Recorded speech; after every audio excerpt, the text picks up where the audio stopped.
probably heard a lot of this word lately. Radical, leftist, Antifa thugs. I'm gonna botch how it's pronounced. Antifa? Antifa? Antifa? Antifa? Yeah, Antifa. Antifa, short for anti-fascist. It's an umbrella term for a group that shows up at protests to confront neo-Nazis and white supremacists. They dress in or anyone that they want to block from speaking in a public platform that they rightfully have legally. They show up and they use violence and distraction to stop those discussions, but okay. Black, they wear masks, and they occasionally engage in violence. Once again, You mean every single event that they go to. Antifa members attack peaceful demonstrators. The group's tactics and appearance have gone. And peaceful is in they didn't throw the first blow. It's usually Antifa. It doesn't matter if their ideology is harmful in your opinion. They have to actually physically do something. So yes, the Nazis are still peaceful at that point. Them a lot of media attention over the past few months. America is waking up to the menace of Antifa. They're known as Antifa, and they're also known for being violent. But for a group that's getting so much airtime for being violent and dangerous, they're not causing that much havoc. In Berkeley, they're causing a lot of havoc as the numbers of them are turning out. Where about 4,000 people showed up to protest a white supremacist rally, there were 100 Antifa, 9 injuries, and a total. Yeah, why can 4,000 people show up and then when Antifa shows up, there's 13 arrests out of those people? And they fucking disappear into the crowds. And half the time the police stand down, like at Charlottesville, until things actually got out of control. So tell me why as soon as these guys show up, these 4,000 protesters suddenly have problems. I think it kind of goes with a concentrated ideology here that comes from this group. Of 13 arrests. In Boston, where 40,000 protesters showed up, no major injuries, 33 arrests. In Portland, major injuries meaning nobody was actually hospitalized. That doesn't mean that they weren't assaulted. Thousands of protesters at opposing rallies, no major injuries, 14 arrests. That might sound like a lot, but it's about the number of arrests you'd expect at a rowdy NFL game. And people look. Except for one is a bunch of dude bros, betting on a game and getting rowdy and stupid shit. And then the other is blocking political discord and burning cars. Scary, but they make up a tiny part of the protest they show up at. So why did they become such... No, they make up all of the part of the protest that they are a part of because they don't join in with the regular crowd.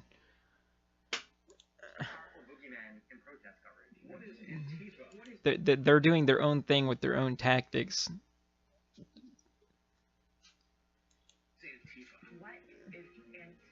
To understand why the media focuses on outliers like Antifa, I talked to Doug McLeod. He's been studying the way the media covers protest movements for basically 30 years. Anti-war movement, anti-pornography movement, various civil rights movements, anarchist protests, abortion protests. Okay, don't brag. You're already in the video. The specific panic about Antifa might seem new, but McLeod says it's part of a much older media problem. Media coverage tends to gravitate towards dramatic video. So things like violence is prominently featured. The more radical-looking members of a protest attract the attention of the... Maybe if they didn't cause so much violence and reason to look at them, they wouldn't be presented in that way all the time. But it turns out that every event they go to, there's violence and arrest and destruction where they go. I wonder why people look at them in that light. News media can. It's not like it's a secret that media is going to gravitate towards the most dramatic thing. All you have to do is not make that the most dramatic thing by not being violent. You can see the media's fixation on radical protesters in coverage of a lot of big protests. During the 1999 WTO protests in Seattle, cameras focused on anarchists destroying property. A group we now know. That's because they're destroying property versus just marching. Was anarchists called the Black Bloc began terrorizing the city. With Black Lives Matter in Baltimore, peaceful protests against police brutality were overshadowed by images of violence and property damage, right? That's because the property damage was measured in what, the 500 millions? It doesn't matter if there's peaceful protest or not. The problem is that There's a group that's unionizing behind these other groups. And their way of dealing with the political situation is to cause destruction and use it to their advantage. That's the general outcome of when these groups meet.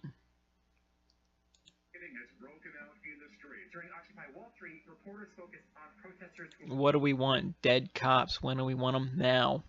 Look weird or destroy property. Anarchists sprang out of the crowd and launched this full-on assault. You cannot see public space to thugs and lawbreakers, lawlessness, violence, filth.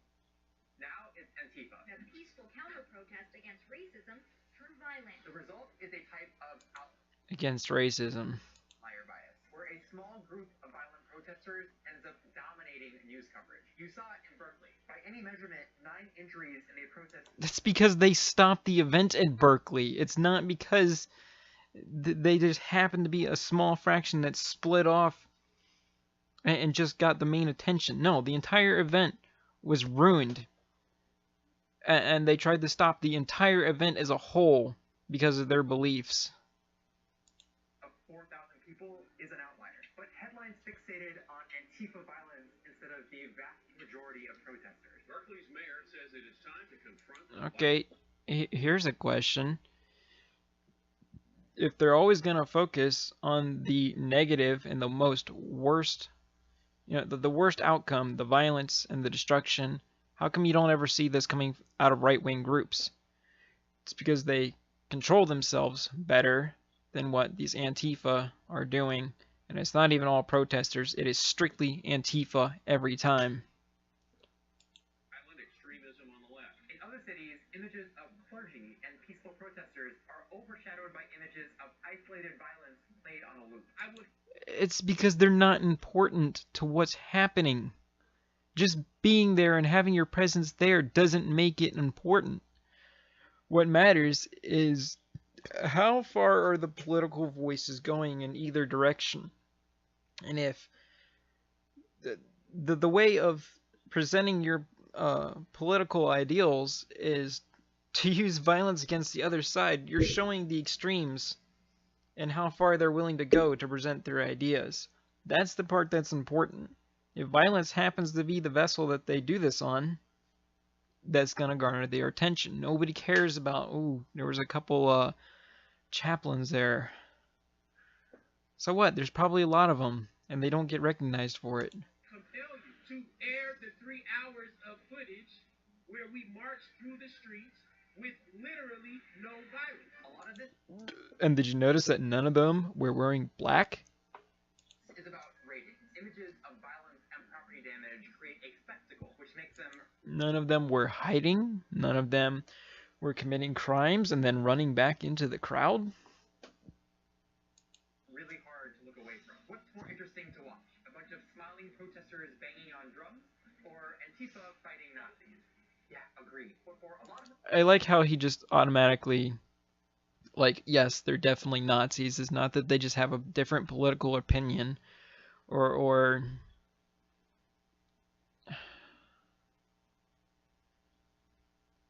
reporters, it's also about convenience.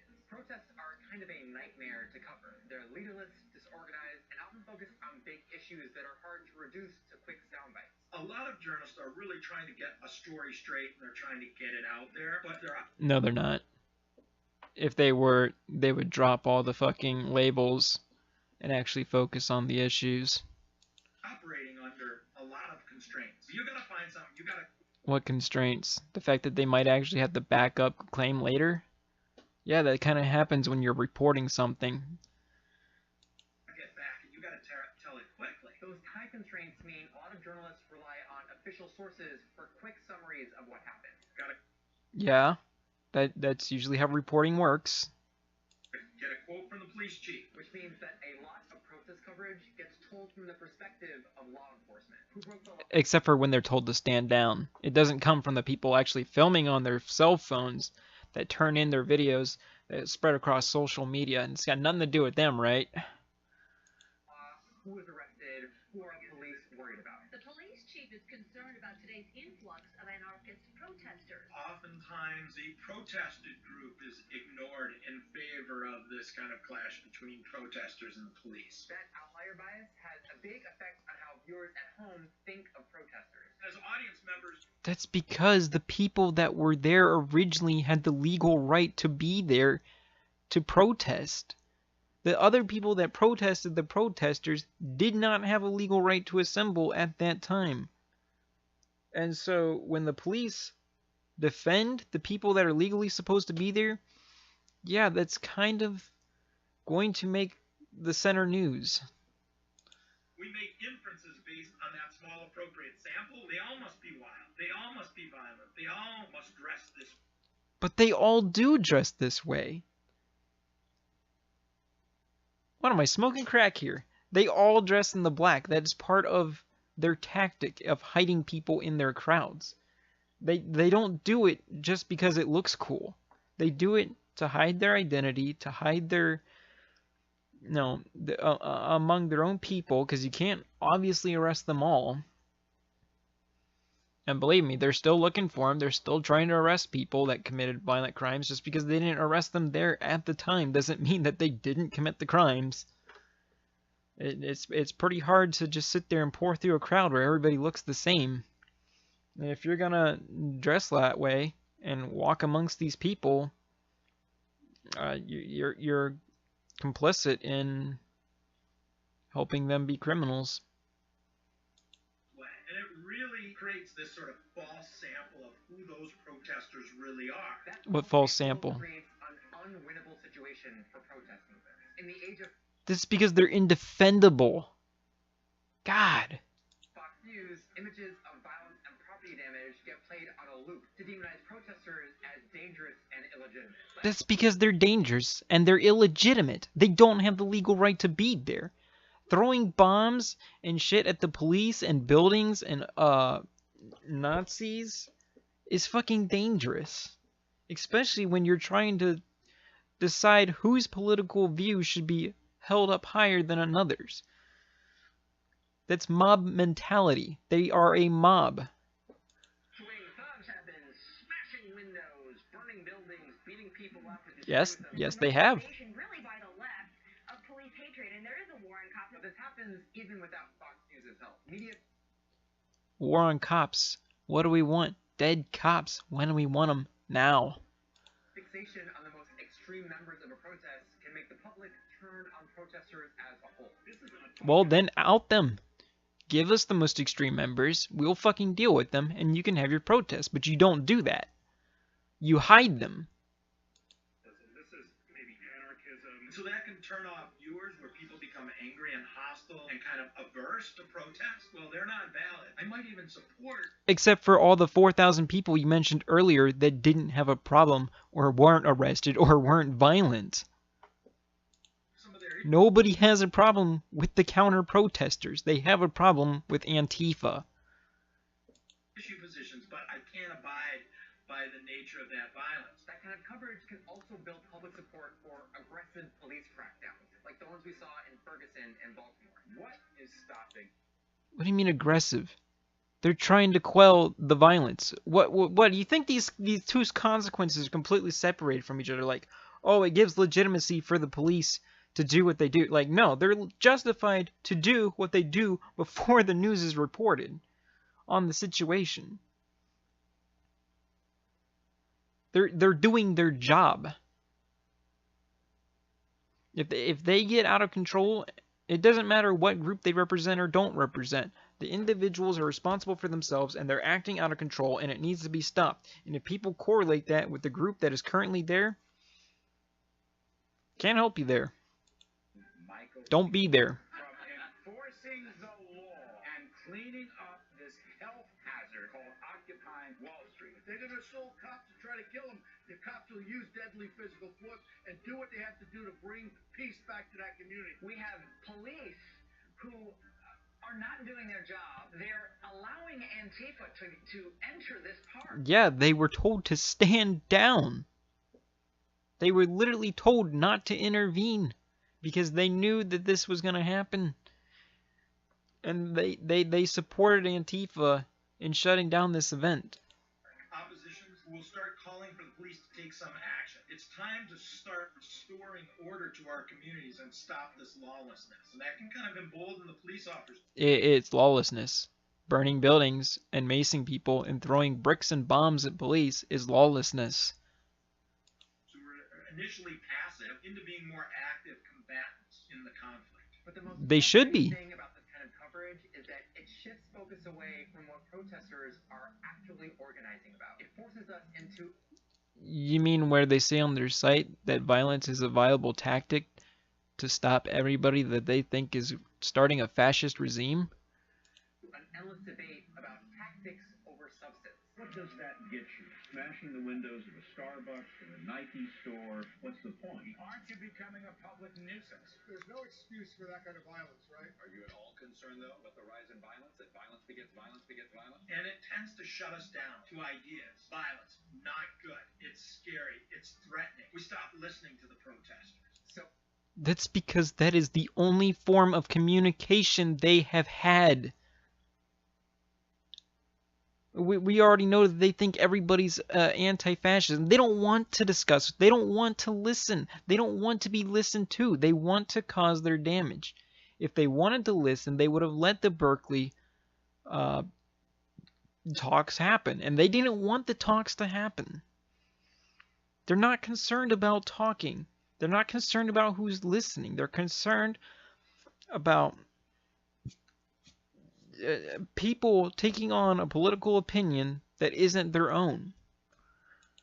instead of confronting big issues like globalization or police brutality or white supremacy, we... And there goes the bias. The bias filter just kind of slipped off there a little bit. Yet think piece after think piece about whether protesters... After Antifa violence is ethical, this author explains why. Well, that author would be wrong. I like how they said that it's such a small... Like, these are the less left-wing journalists that are writing these articles. When previously in the video he was talking about how the violence that they cause is minimal. And how it's overrepresented. And then the left-wing media just goes ahead and represents them anyways. It's just like, oh yeah, these guys are justified. I mean, we just tried to defend them earlier, but... So look at the endorsement they're getting right now. Has split the left. We didn't normalize Trump. We normalized the left's violence. Rise of the violent left.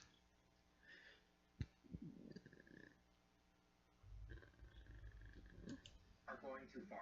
When you think you're punching Nazis, you don't realize that you're also punching your cause. Groundbreaking. This isn't to say you shouldn't care about violence or property damage, but you should be wary of how you're reacting to a biased sample. Use camera... Biased sample. Okay, show me the unbiased sample. Show me the ones that aren't doing all this damage. Show me what good is coming out of Antifa. Please, I'm waiting, I'm watching. Show me the things that they're improving around in their communities. I ain't seeing it. Are always looking for the worst, most radical people who decide to show up to a protest. But those outliers don't...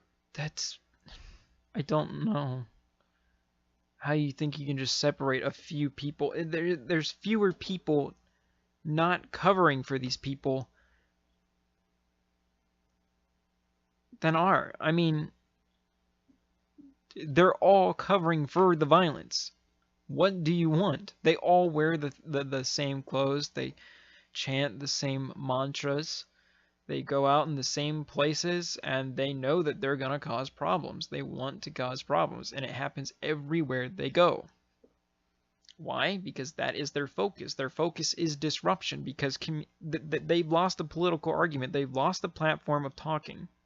Their ideas cannot hold up anymore, and their only way to win is to make sure the other side doesn't have their ideas represented at all. This distraction and coverage that they're getting, it's part of their goal. They're not even ashamed about the violence or anything like that. It doesn't make them look bad. They don't care about their image because this is what they wanted. It's like all these other people are trying to defend them for some reason. I can't wrap my head around. Don't offer you meaningful information about what has Antifa done for anyone? What have they done to warrant defending them? Protesters are, what they're protesting about, or whether they're right. Those are the questions that actually matter. They're wrong. I can tell you that right now. They're wrong because they're using violence at all to make their message presented. And they're the ones that get lost in endless debates about fringe groups like Antifa. That was pretty bad.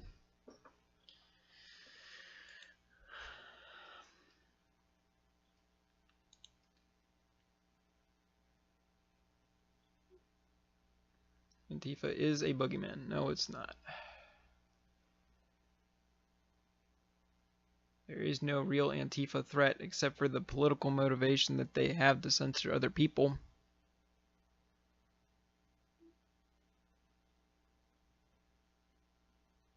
Mentally ill people having quick access to guns dwarfs any threat Antifa poses. Their tiny speck blowing out of proportion by right-wing pundits who use scary footage to energize conservatives into voting. Don't give them the footage. I mean, just stop doing violence at every place you go, and they won't have the footage to use against you.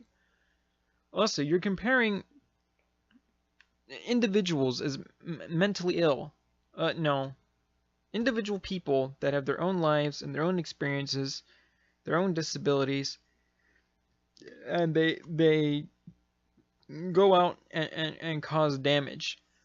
That's not the same as intentionally organizing damage in mass against the political ideal you don't hold. I mean, nobody groups up a bunch of mentally ill people and tells them, go kill these people for this reason. Antifa has no qualms about sending people out to cause violence to get their message across. The whole Antifa thing is literally the new Red Scare. No, it isn't. How? Same exact tactics are being used. No. No, these guys are tangible, measurable. You can see them with your own two God-given eyes. What they're doing, how they're responding, the way they meet up, the way they dress, what goals they have. They're clearly here. And they're endorsed. I mean, we just watched Vox endorse them. We've watched CNN endorse them in the past, MSNBC. It's not propaganda against some imaginary menace. Look back at how the Reds and the hippies were portrayed as ugly, undesirable flakes who wanted to destroy society. No, hippies weren't portrayed as anything. They just wanted war to stop during Vietnam and were about individual rights. And they didn't do any of the things Antifa is doing now. None of them. And the Reds, that never happened. Some of the universities people claim are brainwashing kids, and the SJWs are the same universities people targeted in the past, Berkeley, for example. What?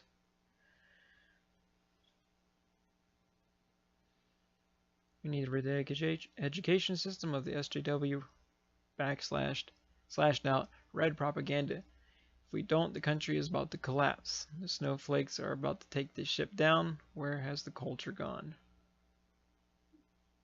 Well, yeah. Well, when you organize unlawful, gatherings in order to shut down, political discussion that you don't agree with, yeah, that needs to be stripped from the education system. You shouldn't be taught, you know, education is about letting the best ideas win and come out on top, not programming people to see the world only through one lens, and then anybody that views it in another lens is just wrong and shouldn't be heard. Yeah, that's pretty dangerous to society. I would say so.